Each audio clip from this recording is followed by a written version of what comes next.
గఫూర్ గారు ఒకటి ఇప్పుడు వల్లభనేని వంశీ గారు అవ్వచ్చు ఎవరైనా కానీ కేసు తీవ్రతను బట్టి జైలు ఎక్సెప్షన్ అంటారు, బెయిల్ ఈజ్ రైట్ అంటారు. కాబట్టి ఆ రకంగా పాపమయంగా అంటే ఆయనకి అనేక కేసులు పెట్టారు, 5 నెలల పాటు ఉన్నారు, జూలై 2న రిలీజ్ అయ్యారు. అయితే లక్కీలీ ఇది యాక్చువల్గా తీవ్రమైన కేసు అని అనిపిస్తుంది. 170 కోట్లు అనేది అంటే ఆయన మీద ఉన్న అన్ని కేసుల్లోనూ. కానీ ప్రభుత్వ వాదనకు అవకాశం ఇవ్వకుండా ముందస్తు బెయిల్ రావడంతో ఆయన బయటకు రావడం జరిగింది.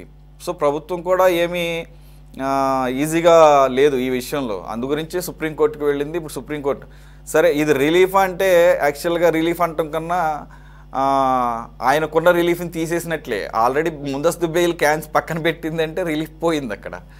ఓన్లీ రిలీఫ్ అంటే యాక్చువల్గా 4 వీక్స్ అన్నారు. 4 వీక్స్ ప్లస్ 1 వీక్ కౌంటర్ దాఖలు చేయడానికి 5 వారాలు అయితే ఆయనకి రిలీఫ్ ఉన్నట్లు.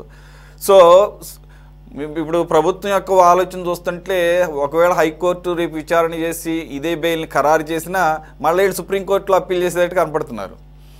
సో ఈ కేసు దృష్ట్యా పర్టికులర్గా అక్రమ మైనింగ్ అన్న కేసు దృష్ట్యా సుప్రీంకోర్టు ఈరోజు చేసినటువంటి ఒక అబ్జర్వేషన్ హైకోర్టు ఇచ్చిన దాన్ని ఎలాగూ రఫీ గారు చెప్పారు. ఇంకొకటి బెయిల్కి సంబంధించిన విషయాల్లో చాలా రేర్గా జరుగుతుంది అంటారు. ఈ ఆల్రెడీ ఒక కోర్టు ఇచ్చినటువంటి బెయిల్ని పక్కన పెట్టడం అనేది. సో ఇది సీరియస్ కేసుగా పరిగణించే అవకాశం ఉంటుంది సార్ ఈ నెక్స్ట్ 4 వీక్స్ డ్యూరేషన్లో. సురేష్ గారు, మీకు మిగతా పెద్దలకు నమస్కారం అండి. ఇప్పుడు ఇది పెద్ద రాష్ట్రాన్ని ఊపేసిన కుంభకోణమేం కాదండి. ఈ గన్నవరం ఏరియాలో ఉండేటువంటి ఏది మొరసు లేకుంటే ఇట్లాంటివి కట్ట కూడా తవ్వినా అంట ఆయన. ఆ కాలువ కట్ట మట్టి కూడా అమ్ముకున్నాడు అనేటువంటిది ఆరోపణ. ఏ ఎమ్మెల్యే పవిత్రంగా ఉన్నాడు సార్? ఇప్పుడు అప్పుడు లేరు, ఇప్పుడు లేరు. ప్రజాధనం కొల్లగొట్టడంలో అందరే. అయితే వల్లభనేని వంశీ కానీ, కొడాలి నాని కానీ, పేర్ని నాని కానీ, అట్లాగే రోజా కానీ, వీళ్లకు వాళ్ళు చేసిన తప్పు కంటే కూడా ప్రజలు చీత్కరించేటువంటి పద్ధతిలో వీళ్ళు కొంత ఎక్సెస్ అతి పనులు చేసినారు. వీళ్ళు తెలుగుదేశం ఆఫీస్ మీద దాడులు చేయించడం, లేకుంటే కార్యకర్తల్ని భయపేయడం, లేకుంటే అతన్ని ఆఫీస్లో పనిచేసే అతనికి ఎఫ్ఐఆర్ ఇచ్చిన అతన్ని కిడ్నాప్ చేయించడం, ఇట్లాంటివన్నీ అంటే ఒక రకమైనటువంటి అరాచక ముఠ. దానికి నాయకుడు వల్లభనేని వంశీ.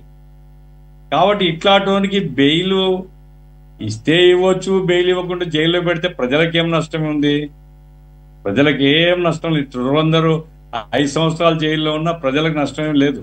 ఏం ప్రజాసేవకులు కాబట్టి వీళ్ళు ప్రజల్ని బెదిరించి అరాచకాలు చేసేటువంటి వాళ్ళు ఎక్కడున్నా ఒకటే.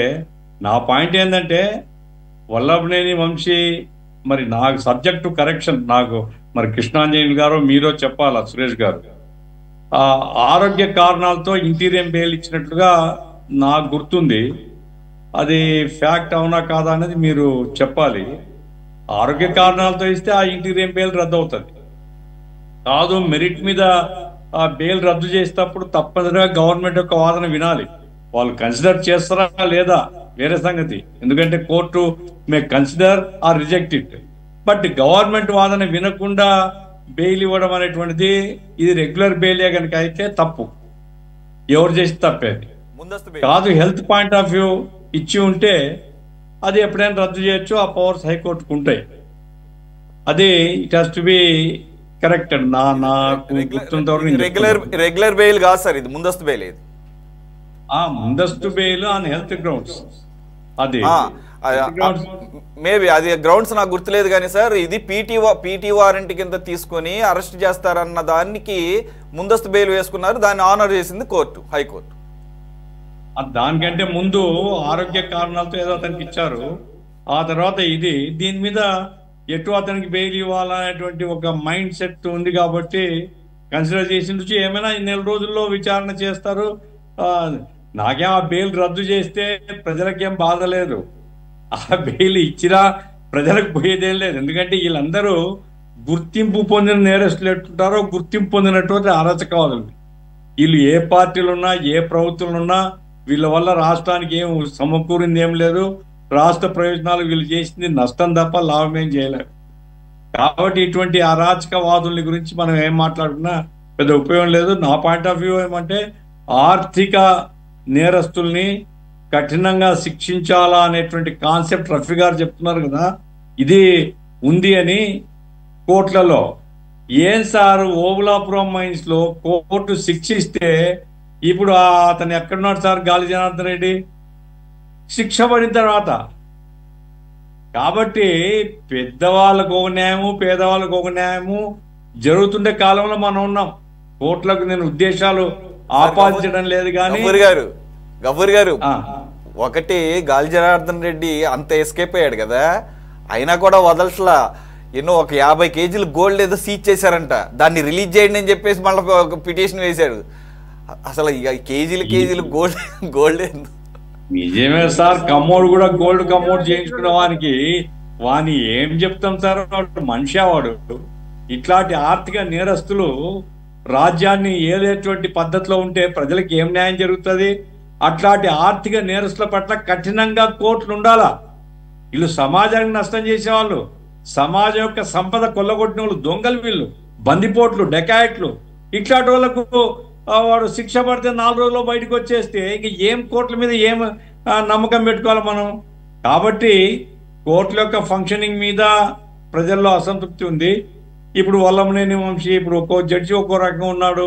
ఒక జడ్జి అలిగిపోతున్నాడు, ఇంకో జడ్జి నా మీద ట్రోలింగ్ ఉంది అంటాడు, బెయిల్ ఇచ్చేది ఇస్తాడు, నా మీద ట్రోలింగ్ జరుగుతుంది అంటాడు. బెయిల్ ఇవ్వకుండా ఉండొచ్చు కదా.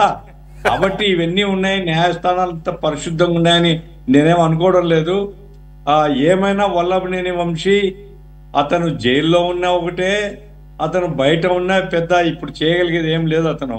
కాబట్టి అది పెద్ద ప్రజా ప్రయోజనాల రీత్యా అది పెద్ద అంశం కాదనుకుంటాను నేను. ఒకటి రఫీ గారు చెప్పదలుచుకుందామంటే 175 కోట్లు, 175 కోట్లు చాలా విలువైన సొమ్ము, నేను ఒప్పుకుంటా.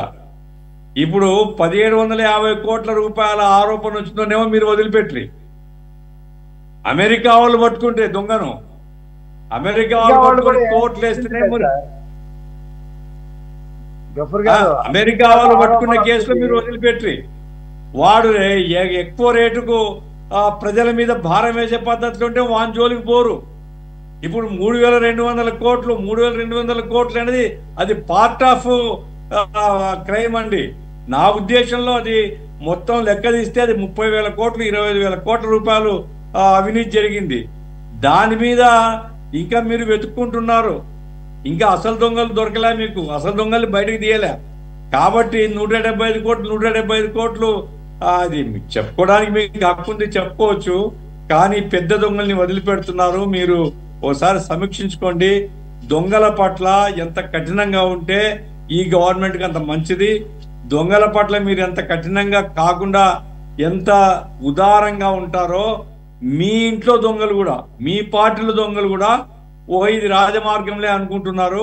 దానివల్ల ఇప్పుడు సర్వేలో 1 సంవత్సరంలోగానే ఇంత వ్యతిరేకత వచ్చింది అంటే ఇది అవినీతికి సంబంధం లేకుండా ఏం రాలేదండి. ప్రజలు చూస్తున్నారు, ప్రజలు ఎవరు పిచ్చోళ్ళు లేరు, చూస్తున్నారు. ఎమ్మెల్యేలు ఏం చేస్తున్నారు, ఆ ఎమ్మెల్యే ఏం చేసినాడు, ఈ ఎమ్మెల్యే ఏం చేసినాడు. కాబట్టి అవినీతి పట్ల కూటమి ఖచ్చితంగా వ్యవహరిస్తే ప్రజలు హర్షిస్తారు. కాదు సర్దుకుంటారా, మిమ్మల్ని కూడా సర్దుతారు. అది నా అభిప్రాయం.